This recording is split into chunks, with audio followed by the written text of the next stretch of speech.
Создание связи между CallActivity и его диаграммой.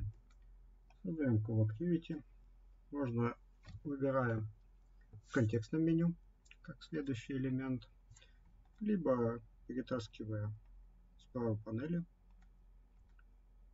преобразуя обычный task в CallActivity.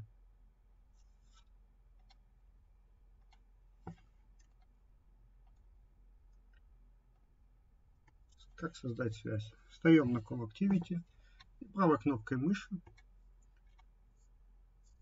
либо в контекстном меню нажимая на карандаш, нажимаем модальное окно создания связи. Выбираем процесс. В частности, это будет переиспользуемый подпроцесс. Все, связь создана. У нас появился оверлей внешней связи. По его нажатии откроется диаграмма переиспользуемого подпроцесса.